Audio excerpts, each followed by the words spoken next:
It was Franklin Roosevelt who authorized a project hidden deep in the New Mexico desert to build the atomic bomb. It was the president's most closely guarded secret. The scientists drawn to Los Alamos had come believing they could help save Western civilization from fascism by beating the Germans to the bomb. Their mission was to make a weapon like no other.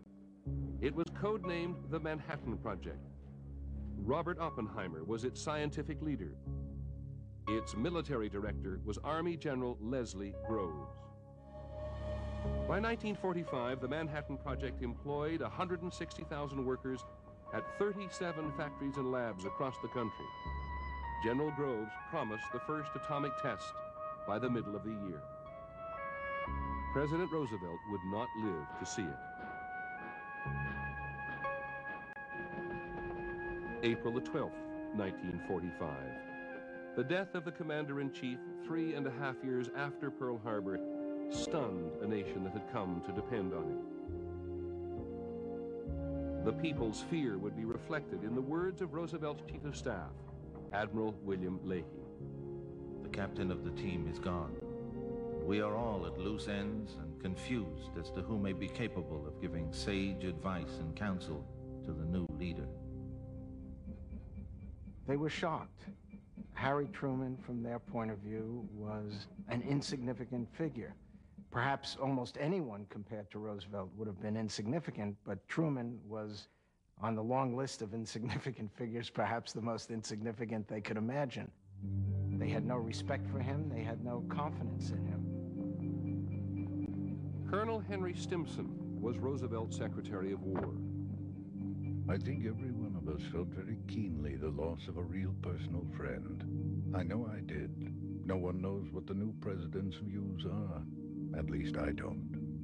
There's a note in the Stimson diaries of about a year or year and a half before Truman became president, in which Stimson noted, after a conversation with Truman, that Truman is a pretty untrustworthy man. But Stimson felt it was his obligation to educate Truman, especially about the atomic bomb, which was, at that point, Stimson's most important responsibility. Harry Truman had been vice president for 82 days. In that time, he had met with Franklin Roosevelt only twice. He knew nothing of the atomic bomb. Stimson went up to the president, the new president, and said, "We are involved in making a most terrible weapon. Within 4 months, we shall in all probability have completed the most terrible weapon ever known in human history. One bomb of which could destroy a whole city. The world in its present state of moral advance would be eventually at the mercy of such a weapon. In other words, modern civilization might be completely destroyed."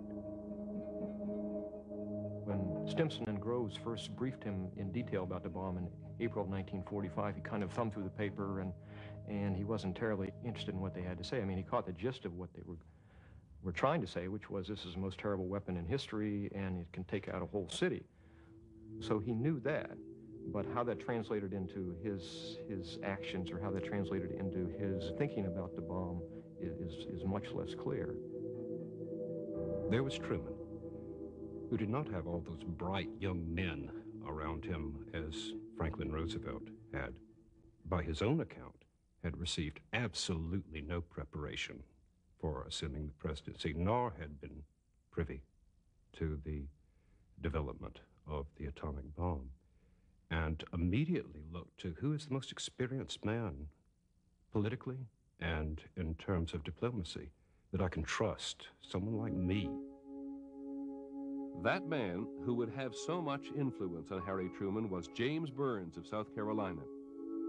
Burns had believed that he would be Roosevelt's vice president until Roosevelt picked Truman at the convention. So Burns would join President Truman's circle as the man who thought he should have the job. He was one of the few men who'd known anything about the bomb and had warned Roosevelt that the huge amounts of money being spent meant political scandal if it were not a success. He knew more than Truman, and Truman knew that Jimmy Burns could make certain that the atomic project would show results, both militarily and politically.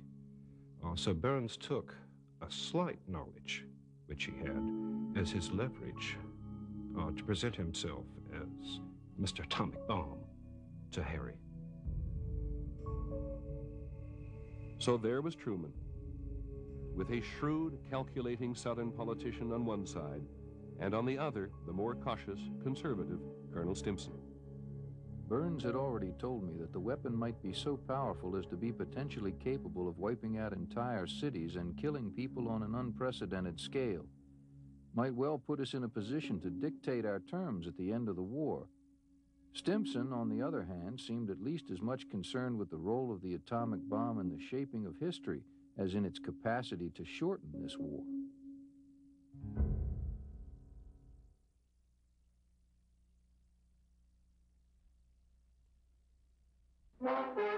In the 1964 television version of his presidency, President Truman described the pressure to use the bomb. General Groves was the military man in charge of the whole bomb-building project.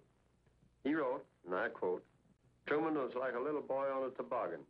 He never had an opportunity to say, 'We will drop that bomb.' Any political leader would have been crucified later if American lives were lost in the invading Japan. Well, I wasn't worried about being crucified."